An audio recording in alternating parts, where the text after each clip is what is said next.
ಆದರೆ ಈ ಥರ ಇದನ್ನು ಕಲ್ಲಲ್ಲಿ ಅರೆದ್ಬಿಟ್ಟು ಪಲ್ಯ ಮಾಡಿದ್ರೆ ಪಲ್ಯ ತುಂಬಾ ಚೆನ್ನಾಗಾಗತ್ತೆ. ಹಾಯ್ ಹಲೋ ಫ್ರೆಂಡ್ಸ್, ಎಲ್ರಿಗೂ ನಮಸ್ಕಾರ. ನಾನು Geetha. Welcome back to Pakashringara. ಇವತ್ತಿನ ರೆಸಿಪಿ ನಮ್ಮ ಉತ್ತರ ಕರ್ನಾಟಕದ ಸ್ಪೆಷಲ್ ಖಾರದುಪ್ಪಿನ ಬ್ಯಾಳಿ. ತೊಗರಿಬೇಳೆನ ಬಳಸಿ ಮಾಡುವಂಥ ಒಂದು ವಿಶೇಷವಾದ ಡ್ರೈ ಪಲ್ಯ. ಇದು ಡ್ರೈ ಪಲ್ಯ ಆಗಿರೋದ್ರಿಂದ ಬೇಗನೆ ಹಾಳಾಗಲ್ಲ. 1-2 ದಿನ ನೀವು ಇದನ್ನು ಸ್ಟೋರ್ ಮಾಡಿಟ್ಕೊಂಡು ಯೂಸ್ ಮಾಡ್ಬೋದು. ಟ್ರಾವೆಲ್ ಮಾಡುವಾಗ, ಪಿಕ್ನಿಕ್ಕಿಗೆ ಮತ್ತು ಲಂಚ್ ಬಾಕ್ಸಿಗೆ ಚಪಾತಿ ಜೊತೆ ಬೆಸ್ಟ್ ರೆಸಿಪಿ ಅಂತಲೇ ಹೇಳ್ಬೋದು.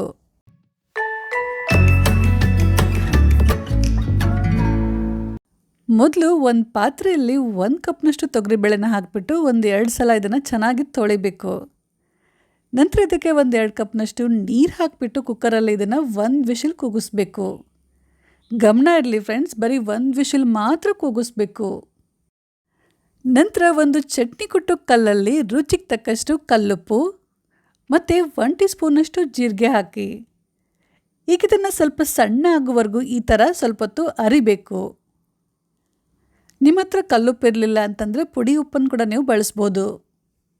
ಜೀರಿಗೆ ಮತ್ತು ಉಪ್ಪು ಸಣ್ಣ ಆದ ನಂತರ ನೆಕ್ಸ್ಟ್ ಇವಾಗ ಇದರಲ್ಲಿ ಸ್ವಲ್ಪ ಹುಣಸೆ ಹಣ್ಣು, 8-10 ಕರಿಬೇವು, 1 ಸಣ್ಣ ಬಟ್ಟಲಿನಷ್ಟು ಕೊತ್ತಂಬರಿ ಸೊಪ್ಪು ಮತ್ತು 10-15 ಸಿಪ್ಪೆ ಬಿಡಿಸಿದಂಥ ಬೆಳ್ಳುಳ್ಳಿ ಹೆಸರುಗಳನ್ನು ಹಾಕಿ ಈಗ ಈ ಎಲ್ಲ ಸಾಮಗ್ರಿಗಳನ್ನು ಕಲ್ಲಲ್ಲಿ ಸ್ವಲ್ಪ ಸಣ್ಣ ಆಗುವವರೆಗೂ ಚೆನ್ನಾಗಿ ಅರಿಬೇಕು.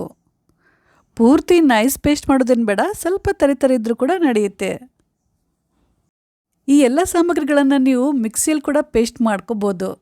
ಆದರೆ ಈ ಥರ ಇದನ್ನು ಕಲ್ಲಲ್ಲಿ ಅರೆದ್ಬಿಟ್ಟು ಪಲ್ಯ ಮಾಡಿದ್ರೆ ಪಲ್ಯ ತುಂಬಾ ಚೆನ್ನಾಗಾಗತ್ತೆ. ಈ ರೀತಿ ಸಣ್ಣ ಆದ ನಂತರ ಈಗ ಇದನ್ನು ಚೆನ್ನಾಗಿ ಬಳ್ದು ತೆಗಿಬೇಕು.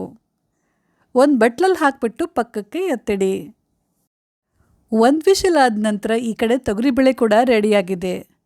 ನೋಡಿ, ಈ ರೀತಿ ಇದು ಸ್ವಲ್ಪ ಗಟ್ಟಿನೇ ಇರಬೇಕು, ಮೆತ್ತಗೆ ಬೇಯಿಸಬಾರ್ದು. ಈಗ ಇದನ್ನು ಸ್ವಲ್ಪ ಹೊತ್ತು ಜರಡಿಯಲ್ಲಿ ಹಾಕಿ ಇಡಬೇಕು.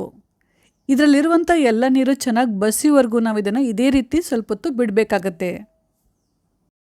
5 ನಿಮಿಷ ಆಗಿದೆ ನೋಡಿ. ಇವಾಗ ನೀರೆಲ್ಲ ಚೆನ್ನಾಗಿ ಬಸ್ತಿದೆ, ಬೇಳೆಯಲ್ಲಿ ಸ್ವಲ್ಪ ಕೂಡ ನೀರು ಉಳಿದಿಲ್ಲ. ಈಗ ಇದನ್ನು ಒಂದು ಕಡಾಯಲ್ಲಿ ಹಾಕಬೇಕು. ಈ ಥರ ಎಲ್ಲ ಕಡೆ ಇದನ್ನು ಚೆನ್ನಾಗಿ ಸ್ಪ್ರೆಡ್ ಮಾಡ್ತಾ ಹಾಕಬೇಕು. ಆದಷ್ಟು ಈ ಥರ ದಪ್ಪ ತಳದ ಪಾತ್ರೆನ ಬಳಸಿದರೆ ತುಂಬಾ ಒಳ್ಳೆಯದು. ಈಗ ಈ ಬೇಳೆಯಲ್ಲಿ 2-3 ಟೀ ಸ್ಪೂನಷ್ಟು ಅಚ್ಚ ಖಾರದ ಪುಡಿ, ಇದು ಬ್ಯಾಡಗಿ ಮೆಣಸಿನ್ಕಾಯಿ ಖಾರ ಪುಡಿ, ನಂತರ 1/2 ಟೀ ಸ್ಪೂನಷ್ಟು ಅರಿಶಿನ ಪುಡಿ, 2-3 ಟೀ ಸ್ಪೂನಷ್ಟು ಮಸಾಲೆ ಖಾರ ಮತ್ತು ಆಗಲೇ ನಾವು ಕಲ್ಲಲ್ಲಿ ಕುಟ್ಟಿದಂಥ ಮಸಾಲೆನ ಹಾಕಬೇಕು. ಈ ರೀತಿ ಇದನ್ನು ಎಲ್ಲ ಕಡೆ ಸ್ಪ್ರೆಡ್ ಮಾಡ್ತಾ ಹಾಕಬೇಕು. ಗಮನ ಇರಲಿ ಫ್ರೆಂಡ್ಸ್, ಈ ಎಲ್ಲ ಸಾಮಗ್ರಿಗಳನ್ನು ಈ ಥರ ಸ್ಪ್ರೆಡ್ ಮಾಡ್ತಾನೆ ಹಾಕಬೇಕು. ಆಮೇಲೆ ಇದರಲ್ಲಿ 2-3 ಟೀ ಸ್ಪೂನಷ್ಟು ಎಣ್ಣೆ ಹಾಕಿ. ಮಸಾಲೆ ಖಾರ ಇಲ್ಲ ಅಥವಾ ಮಸಾಲೆ ಖಾರ ಬೇಡ ಅಂತಂದರೆ ಅದರ ಬದಲು ನೀವು ಅಚ್ಚ ಖಾರದ ಪುಡಿ ಜೊತೆ ಸ್ವಲ್ಪ ಹುರಿದಿರುವಂಥ ಧನಿಯಾ ಪುಡಿ ಮತ್ತು ಹುರಿದಿರುವಂಥ ಜೀರಿಗೆ ಪುಡಿನ ಕೂಡ ಹಾಕ್ಕೋಬೋದು. ಸಣ್ಣ ಉರಿಯಲ್ಲಿ ಈಗ ಇದನ್ನು 2-3 ನಿಮಿಷ ಇದೇ ರೀತಿ ಬಿಡಬೇಕು. ಸಣ್ಣ ಉರಿಯಲ್ಲಿ ಬೇಯಿಸಬೇಕು, ಮಿಕ್ಸ್ ಮಾಡಬಾರ್ದು ಮತ್ತು ಇದ್ರ ಮೇಲೆ ಮುಚ್ಚಳ ಕೂಡ ಮುಚ್ಚಬಾರ್ದು. ಇದೇ ರೀತಿ ಇದನ್ನು 2-3 ನಿಮಿಷದವರೆಗೂ ಸಣ್ಣ ಉರಿಯಲ್ಲಿ ಬೇಯಿಸಿದ ನಂತರ ಈಗ ಇದ್ರ ಮೇಲೆ ಒಂದು ಲಿಡ್ ಕ್ಲೋಸ್ ಮಾಡಿಬಿಟ್ಟು ಗ್ಯಾಸ್ ಆಫ್ ಮಾಡಿ 5 ನಿಮಿಷದವರೆಗೂ ಇದನ್ನು ಇದೇ ರೀತಿ ಬಿಡಬೇಕು. 5 ನಿಮಿಷದ ನಂತರ ನಿಧಾನ ಲಿಡ್ ಓಪನ್ ಮಾಡಿ 1 ಸ್ಪೂನಿಂದ ಈ ರೀತಿ ಇದನ್ನು ಲೈಟಾಗಿ ಪ್ರೆಸ್ ಮಾಡ್ತಾ ಮಿಕ್ಸ್ ಮಾಡಬೇಕು. ಈ ಪಲ್ಯ ಟೇಸ್ಟಲ್ಲಿ ಸ್ವಲ್ಪ ಖಾರ ಜಾಸ್ತಿ ಇರುತ್ತೆ ಮತ್ತು ಸ್ವಲ್ಪ ಹುಳಿ ಕೂಡ ಇರುತ್ತೆ. ಹುಳಿ ಜಾಸ್ತಿ ಹಾಕೋದ್ರಿಂದ ಪಲ್ಯ ಬೇಗನೆ ಹಾಳಾಗಲ್ಲ. ಖಾರ, ಉಪ್ಪು, ಹುಳಿ ಎಲ್ಲ ನಿಮ್ಮ ಟೇಸ್ಟಿಗೆ ತಕ್ಕಂಗೆ ನೀವು ಹೆಚ್ಚು ಕಡಿಮೆ ಹಾಕೋಬೋದು. ಈಗ ಸ್ಪೈಸಿ ಆ್ಯಂಡ್ ಟೇಸ್ಟಿ ನಮ್ಮ ಉತ್ತರ ಕರ್ನಾಟಕದ ಸ್ಪೆಷಲ್ ಖಾರದುಪ್ಪಿನ ಬ್ಯಾಳಿ ರೆಡಿ.